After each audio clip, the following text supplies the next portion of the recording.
한 주가 예담 특세가 이어지고 있습니다. 담임 목사님께서 요한복음 17장에 기록된 예수 그리스도의 기도, 그 기도를 통해서 날마다 귀한 말씀을 전해주고 계십니다. 오늘 새벽에 전해주셨던 말씀 기억하십니까?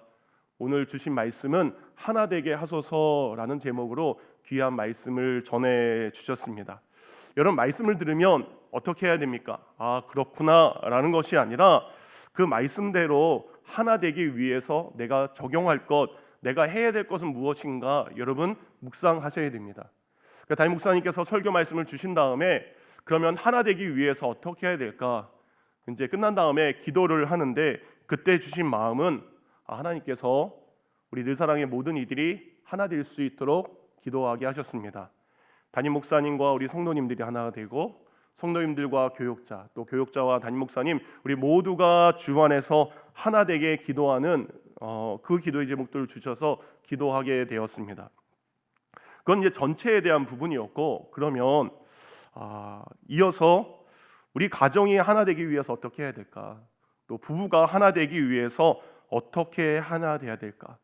기도를 마친 후에 부부가 하나 되기 위해서 해야 될 것이 무엇일까? 이런저런 묵상과 생각을 하게 되었고 성령님의 지혜를 구하게 되었습니다. 그때 딱 이런 생각이 들었습니다. 그렇다. 제가 하고 싶은 것이 있고 또 아내가 좋아하는 것이 있는데 이거를 같이 하면 좋겠다라는 생각이 들었습니다. 그러니까 내가 원하는 것도 하고 상대방이 원하는 것도 하면 서로 좋겠다라는 생각이 들었습니다. 상대방이 좋아하는 것을 함께 하면서 시간도 보내고 많은 이야기를 나누면 부부가 이전보다 하나가 될 것 같다라는 생각이 들었습니다. 그래서 새벽 예배에 다녀온 후 침대 속에 들어가서 자려고 하는 아내를 못 들어가게 막았습니다. 여보, 부부가 하나가 돼야 돼. 내가 좋아하는 것을 말하고 또 아내가 좋아할 것 같은 것을 물어보지 않고 제 생각대로 정했습니다. 그래서 제가 하고 싶은 것을 아내에게 먼저 제안했습니다. 겨울 내내 멈춰 있었던 겨울 운동을 제가 며칠 전부터 했는데 혼자 하니까 재미가 없더라고요. 그래서 운동을 같이 하면 좋겠다. 그런 다음에 아내가 좋아할 것도 제시를 해야 되잖아요. 아내가 뭘 좋아할까 하다가 저희 아내가 뭘 좋아할까요, 여러분? 거룩한 사람이다. 제가 보면 맨날 저랑 같이 안 있고 성경 읽으러 가야 돼 이러기를 하더라고요. 그래서 성경 읽는 거를 해야 돼서 하는 건지 좋아해서 하는 건지 어쨌든 아내에게는 그럼 내가 저녁마다 아침에 나랑 운동을 해주면 저녁에는 성경을 같이 읽어줄게. 제가 또 목소리가 좋잖아요. 좋은 목소리로 태초에 하나님이 하면서 성경을 같이 읽어주는 걸로 제안을 했습니다. 아내가 했을까요? 안 했을까요? 저는 성숙한 아내와 살고 있습니다. 아내가 저를 위해 대단한 결정을 했습니다. 왜냐하면 정말로 아내가 보기에도 겨우내 제가 운동을 멈춘 덕분에 그동안 떠내보냈던 제 살들과 지방들이 다시 제게 찾아와서 온몸 구석구석 자리를 잡고 있었기 때문입니다. 제 몸속에 있는 이 게으름과 나태의 흔적들이 제 몸 구석구석 자리를 잡아가는 그 모습을 아내는 참아 볼 수 없었는지 같이 운동을 시작하게 되었습니다. 우리의 삶에는 여러 가지 삶의 모습과 흔적들이 있습니다. 여러분의 삶에는 어떤 삶의 흔적들이 있습니까? 그리고 우리는 오늘 우리의 삶에 어떤 흔적들을 남겼습니까? 예수님께서 이 땅에 오셔서 우리를 위해서 세 가지의 흔적을 남기셨습니다. 첫째는 십자가를 예수님의 흔적으로 바꿔주셨습니다. 십자가에서 죽으심으로 하나님의 구원의 계획을 이루셨고 예수께서 달리신 그 십자가는 이제 교회의 상징으로 남게 되었습니다. 그래서 우리는 십자가를 통해 예수의 흔적, 예수의 모습과 그리고 교회를 생각하게 되었습니다. 두 번째, 예수님은 빈 무덤을 우리에게 남기셨습니다. 사탄과 행악자들은 예수님을 죽인 후에 무덤 속에 영원히 가두려고 했지만 예수님은 그 무덤 속에 갇혀 계시지 않고 살아나셔서 무덤 밖으로 나오셨습니다. 예수님은 무덤 권세에 갇혀 있는 것이 아니라 부활하심으로 그 빈 무덤을 흔적으로 남겨주셨습니다. 이제 그 빈 무덤은 예수님이 이 땅에 오셨던 것, 예수님이 사셨던 것, 예수님이 죽으셨던 것, 그리고 예수님이 부활하신 그 예수의 흔적으로 이 땅 가운데 남아있게 되었습니다. 이제 그 빈 무덤은 부활의 증거이자 예수 그리스도의 흔적이 되었습니다. 마지막 세 번째 흔적은 부활하신 예수님 몸에 남아 계신 십자가 고난의 흔적입니다. 예수님은 십자가 위에서 그 손과 발에 못이 박히셨습니다. 너무나 큰 상처가 날 수밖에 없습니다. 예수님의 손과 발에 박힌 그 못을 통해서 예수님의 몸속에 있는 모든 물과 피가 다 흘러나왔고 결국 예수님은 돌아가셨습니다. 하지만 예수님은 그 몸으로 다시 사셨습니다. 그런데 부활하신 예수님의 몸은 그 손에, 그 옆구리에 창자국이 그대로 남아 있었습니다. 예수님은 십자가 위에서 당한 그 고난의 흔적을 지울 수 있으신 분입니다. 깨끗한 몸으로, 손과 발에 상처가 없는 몸으로 부활하실 수 있었음에도 불구하고 십자가 고난의 흔적을 가지고 부활하신 목적은 무엇이었을까요? 직접 보고 만져보지 않으면 믿지 못하는 도마와 우리 같은 연약한 자들의 확신을 위해서입니다. 내 눈앞에서 찔리신 그 손과 발을 목격했지만 여전히 믿지 못하는 그들을 위해 예수님은 지우고 싶은 자신의 고난의 흔적을 지우지 않고 그대로 그 흔적을 가지고 부활하신 것입니다. 사랑하는 성도님들, 여러분에게도 지우고 싶은 상처와 아픔의 자국들이 있을 것입니다. 이젠 그만 지우고 싶고 그리 이만 보이고 싶지 않은 상처와 아픔의 흔적들이 여러분에게 있을 것입니다. 그런데 예수님은 여러분의 그 아픔의 흔적과 그리고 아픔의 고난을 느꼈던 그 자국들을 예수 그리스도의 영광을 전하는, 사랑을 전하는 영광의 흔적으로 사용하게 될 줄 믿습니다. 지금 여러분이 겪고 있는 그 고난의 흔적이 누군가에게 희망의 흔적이 될 수 있음을 믿으시기 바랍니다. 2018년 한 선수가 SNS에 올린 한 장의 사진이 많은 사람들에게 이야기거리가 되었습니다. 한국인 최초로 호주 테니스 경기에 준결승까지 올랐던 정현 선수의 찍은 발 사진이었습니다. 당시 정현 선수는 세계적으로 유명한 선수들 계속 이기고 16강, 8강, 4강까지 올라갔습니다. 그리고 많은 사람들은 기대했습니다. 드디어 결승까지 올라갈 수 있을 거야 라는 희망을 가졌지만 결국 지고 말았습니다. 경기에서는 비록 졌지만 경기 후에 그가 왜 경기에서 질 수밖에 없는지 저 사진을 통해 모든 사람이 알게 되었습니다. 좋은 경기를 치르기 위해서 그의 발은 찢기고 뜯어져 나갔고 뼈까지 파고드는 고통이 그에게 있었던 것입니다. 비록 4강에서 졌지만 최선을 다한 그의 발을 보며 오히려 많은 사람들이 정현 선수에게 박수를 보냈던 것을 여러분 기억하실 것입니다. 이렇게 많은 사람들이 정현 선수의 발을 보면서 다른 사람들의 이야기를 그 당시에 많이 하게 되었습니다. 바로 아름다운 모습으로 많은 사람들에게 감동을 주었던 발레리나 강수진 씨의 발이 그 당시에 또 많은 사람들이 보게 되었습니다. 발레리나의 아름다운 자태 속에 가려졌던 강수진 씨의 발은 뼈마디가 튀어나왔고 굳은 살 투성이었습니다. 하루 19시간 혹독한 연습의 결과였기에 강수진 씨는 동양인 최초로 독일 슈가트르 발레단에 입단할 수 있게 되었다고 합니다.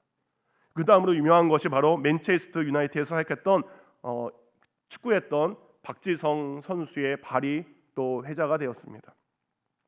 누군가는 이런 얘기를 했습니다. 그의 발에 페인트를 붙였다면 그라운드 모든 곳에 그의 발자국이 남아 있었을 것이다. 박지성 선수는 어릴 때부터 발의 감각을 키우기 위해서 맨발로 축구를 시작했다라고 합니다. 그래서 발톱이 대부분 시커멓게 죽었고 발바닥은 나무처럼 단단해졌다라고 합니다. 그리고 다른 사람보다 뛰기 힘든 그는 평발을 가지고 있었다라고 합니다. 평평한 발을 가졌음에도 불구하고 수많은 노력과 훈련의 과정을 통해서 생긴 그의 굳은 살은 2002년 한국 월드컵을 4강에 오르게 했고 축구의 본고장인 영국에서 인정받았고 두 개의 신장이라는 별명까지 얻게 되었습니다.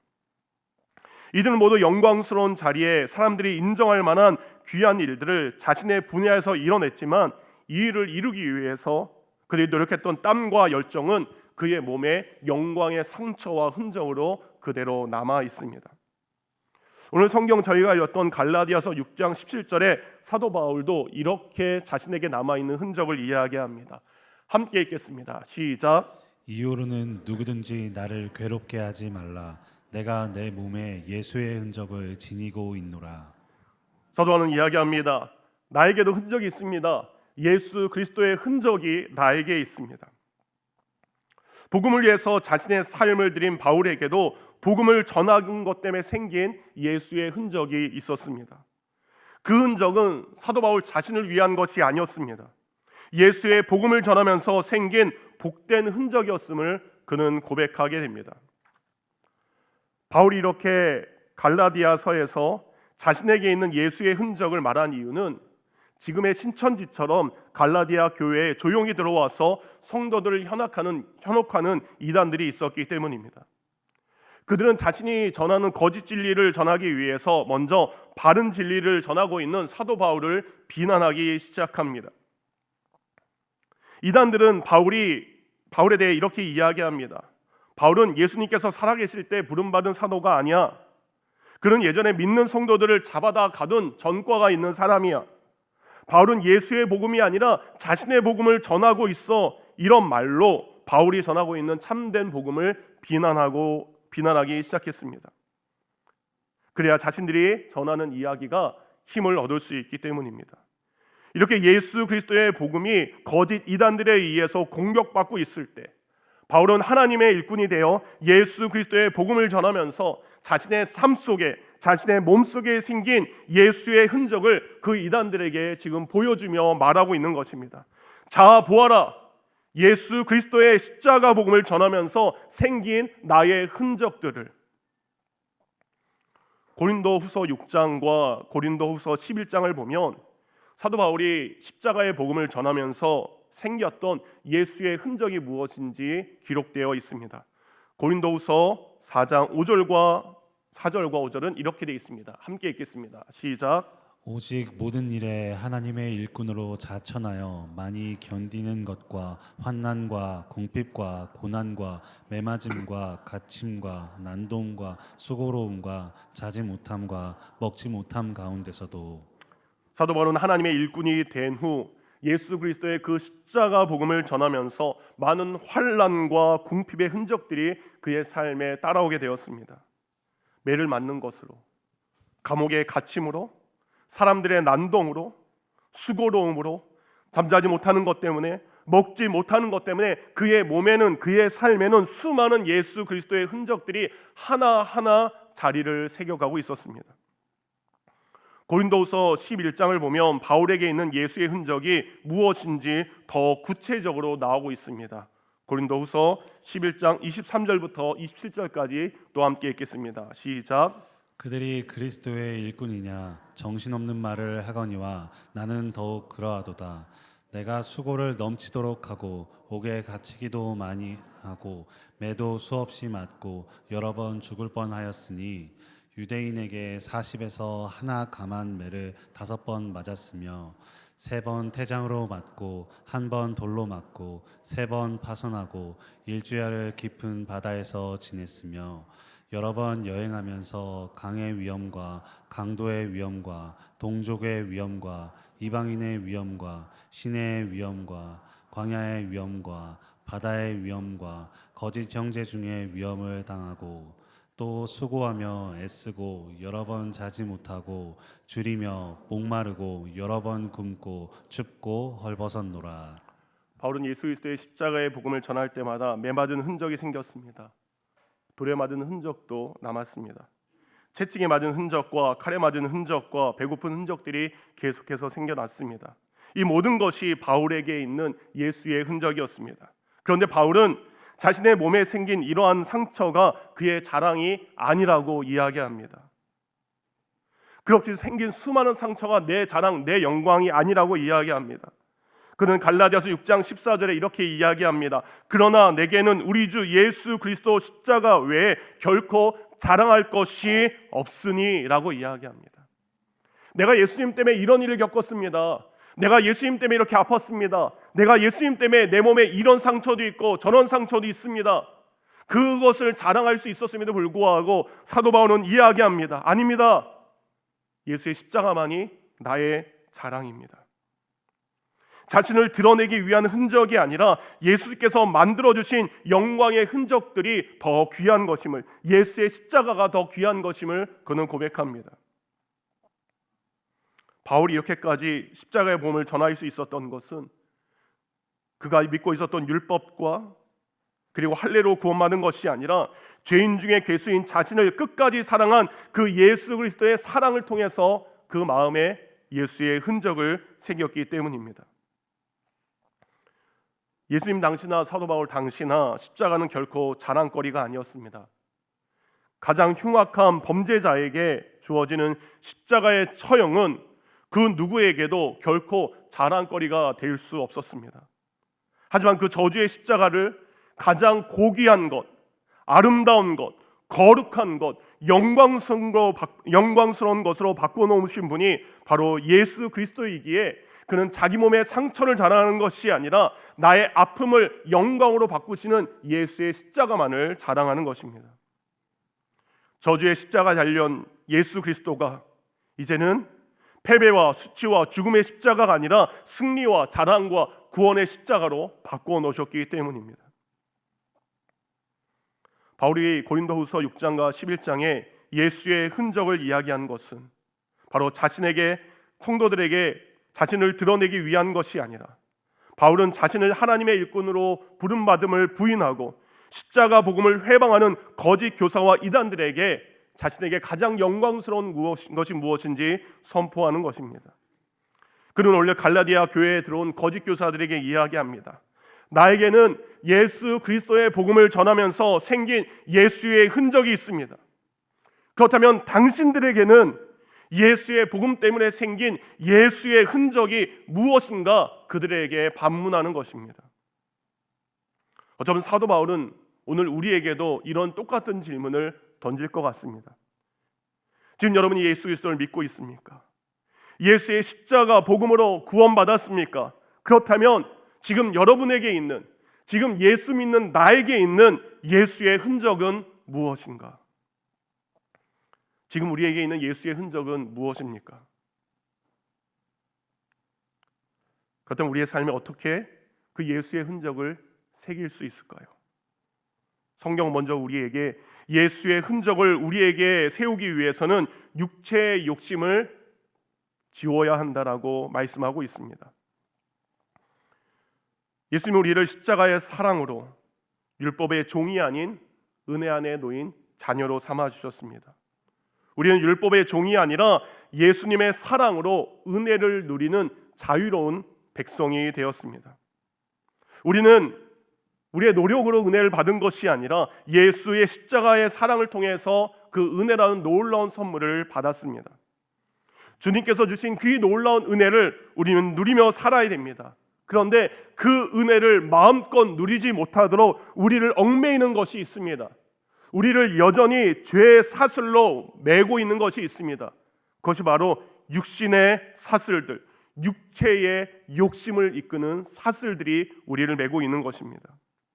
우리에게 있는 육신의 욕심들이 우리를 예수께서 주신 은혜를 누리지 못하고 막고 있습니다. 여러분, 육체의 욕심은 무엇입니까? 갈라디아서 5장 19절은 우리가 버려야 될 육체의 욕심이 무엇인지 이렇게 분명하게 말씀하고 있습니다. 하나하나 읽어갈 때 혹시 내게 있는 육체의 욕심이 무엇인지 같이 읽기를 원합니다. 함께 읽겠습니다. 시작. 육체의 일은 분명하니 곧 음행과 더러운 것과 호색과 우상 숭배와 주술과 원수 맺는 것과 분쟁과 시기와 분냄과 당 짓는 것과 분열함과 이단과 투기와 술 취함과 방탕함과 또 그와 같은 것들이라. 전에 너희에게 경계한 것 같이 경계하노니 이런 일을 하는 자들은 하나님의 나라를 유업으로 받지 못할 것이요. 은혜를 누리지 못하는 자들에게 있는 그 삶의 흔적들과 모습들을 나열하고 있습니다. 방금 읽었던 갈라디아서 5장 19절부터 21절을 메시지 성경으로 제가 한번 요즘의 언어로 번역된 것으로 읽어드립니다.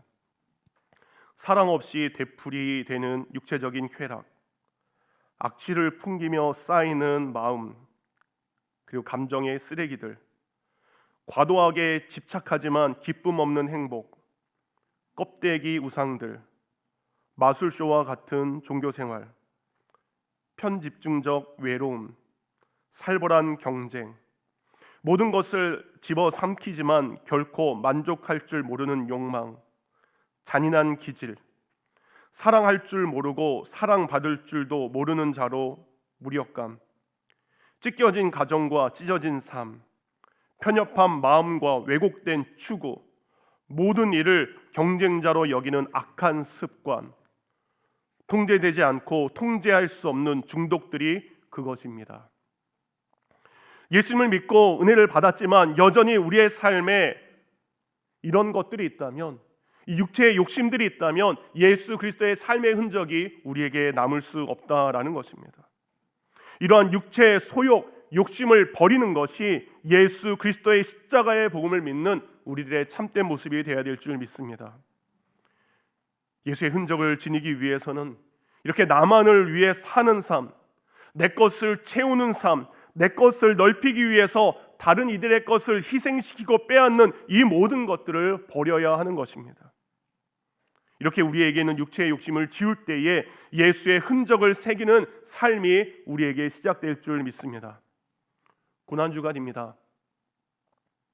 고난주간, 지금 내가 지워가야 될, 지금 내가 버려야 될 육체의 욕심이 무엇인지를 깨닫고 그것을 하나하나 내려놓는 귀한 주의 성도가 되기를 주님의 이름으로 축원드립니다. 우리가 예수의 흔적을 지니기 위해서는 가장 중요한 것은 성령의 인도로 예수 그리스도의 흔적을 새겨가야 하는 것입니다. 고대 사회에는 세 가지의 경우에 흔적을 남기게 됩니다. 첫째는 군인이 왕과 나라를 위해 충성을 맹세할 때 그 몸에 불로 지진 왕의 인장을 새김으로 충성을 맹세했다라고 합니다. 둘째는 이방 종교 지도자들이 자신의 세계에 몸을 드리는 표시로 그 종교를 상징하는 글씨나 형체를 몸에 새겼다라고 합니다. 세 번째는 노예나 종들이 팔렸을 때 주인 이름의 첫 글자를 새긴 불 도장을 불에 지겨서 종의 몸에 새기는 것입니다. 이들의 흔적은 결코 지워지지 않습니다. 바울도 이와 같이 결코 지울 수 없는 흔적을 지금 자신의 몸에 새기려고 합니다. 사람들은 부끄럽게 생각할 수 있지만 이제 십자가의 복음을 믿는 바울에게는 예수의 흔적은 영광이고 감사이기 때문입니다. 바울은 이제 이 흔적을 부끄럽게 생각하지 않고 감추지 않고 고백합니다. 이제 내 몸에 예수의 흔적을 가졌노라. 바울은 육체의 욕심을 버린 것으로 끝난 것이라 얘기하지 않습니다. 육체의 욕심을 버린 곳에 예수의 흔적을 세워야 되는 것은 바로 성령의 인도함 받을 때 그것이 하나하나 새겨지기 때문입니다. 갈라디아서 5장 16절과 17절은 우리의 삶 가운데 성령을 통해서 새겨질 수 있는 귀한 은혜들이 기록되어 있습니다. 우리 다 같이 함께 읽겠습니다. 시작. 내가 이르노니 너희는 성령을 따라 행하라. 그리하면 육체의 욕심을 이루지 아니하리라. 육체의 소욕은 성령을 거스르고 성령은 육체를 거스르나니 이 둘이 서로 대적하므로 너희가 원하는 것을 하지 못하게 하려 함이니라. 아멘. 성령의 인도하심 따라 자꾸 하는 것입니다. 저희가 주일날이랑 금요일날은 정우교 목사님이 멋있는 목소리로 성경 봉독을 합니다. 근데 우리 수요일날은 누가 하죠 지금? 우리 강신영 전도사님이 훈련받고 있습니다. 오늘 성경 봉독이 유난히 많습니다. 자꾸 시켜야 자꾸 늡니다. 그래서 저보고 읽으라는 거 저는 안 읽고 계속 시킬 예정입니다. 성령을 따라 행할 때, 자꾸 성령의 인도하심 따라 살아갈 때 그것이 우리의 삶에 자연스럽게 새겨지게 되는 것입니다.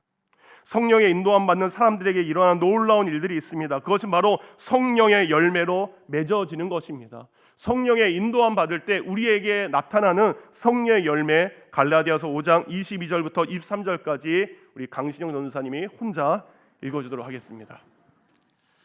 오직 성령의 열매는 사랑과 희락과 화평과 오래 참음과 자비와 양선과 충성과 온유와 절제니 이 같은 것을 금지할 법이 없느니라. 아멘. 현대의 성경은 이렇게 이야기합니다. 성령님이 지배하는 생활에는 사랑과 기쁨과 평안과 인내와 친절과 선과 신실함과 온유와 절제의 열매가 맺힙니다. 이런 것을 막을 율법은 없는 것입니다. 우리의 삶이 십자가 복음으로 구원받아 성령의 인도함을 받게 된다면 우리의 삶 속에 이런 예수 그리스도의 흔적들이 하나하나 열매 맺어 가는 것입니다. 여러분 지금 사랑하십니까? 믿음의 기쁨이 있습니까? 평안 속에 평안하지만 그 속에 고난도 인내할 수 있는 믿음의 고난이 인내할 수 있는 인내가 있습니까? 옆에 있는 형제와 자매들을 친절하게 베풀 수 있는 선의 마음이 여러분에게 있습니까? 이 모든 것이 예수의 흔적입니다. 이런 예수의 흔적이 우리의 삶에 맺어지기를 원합니다. 말씀의 결론입니다. 갈라디아 교회에 찾아온 거짓 교사들은 육체의 모양을 내려고 하는 자들입니다. 육체를 잘 치장하고 좋게 보이려고 꾸미는 자들입니다. 지금으로 말하면 외형적인 것을 자랑하는 것입니다. 내가 예수 믿는데 직분을 자랑하고, 내가 예수 믿는데 봉사하는 것을 자랑하고, 내가 예수 믿는데 믿음을 자랑하는 것이 아니라 겉으로 보여지는 것을 자랑하는 것, 이것은 예수의 흔적이 아닙니다. 교만의 흔적이 되는 것입니다.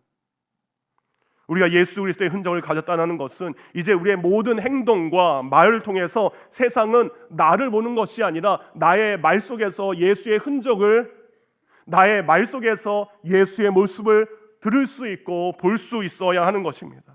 우리의 말과 행동과 삶의 모습 속에서 예수가 보이는 것, 그것이 예수 그리스도의 흔적을 보이는 것입니다.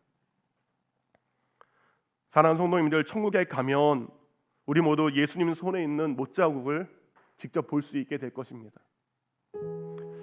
나를 위해 찢기신 예수의 손에 새겨진 그 못자국, 너무나 큰 상처일 것입니다. 큰 흔적일 것입니다. 예수님 우리를 사랑하셨던 그 흔적을 친히 우리에게 손내밀어 보여주실 것입니다. 이것이 내가 너를 사랑한 흔적이다. 예수님의 손에 있는 흔적을 볼 때 우리 또한 예수 그리스도를 위해서 새겨진 믿음의 흔적과 헌신의 흔적과 사랑의 흔적을 그 예수님께 똑같이 보여드리기를 원합니다. 예수님, 여기에 예수님 위해 살아갔던 저의 삶의 흔적이 있습니다. 예수님, 여기에 예수님의 흔적이 있습니다. 예수님, 여기에도 주를 위해 살면서 새겨진 십자가의 흔적이 저에게도 있습니다. 이런 믿음의 고백이 우리에게 있기를 원합니다. 참된 복음은 핍박이 따라오는 것 같습니다. 진리는 희생과 헌신을 동반할 수밖에 없습니다. 자신의 욕심을 죽이는 희생과 이웃을 사랑하는 헌신이야말로 예수님께서 우리에게 부탁하신 예수 그리스도의 흔적의 삶인 줄 믿습니다. 오늘도 하루하루 가운데 예수 그리스도가 우리에게 남겨주신 그 삶의 흔적들을 아로새기는 귀한 우리 늘사랑 가족들이 되기를 주님의 이름으로 축원드립니다.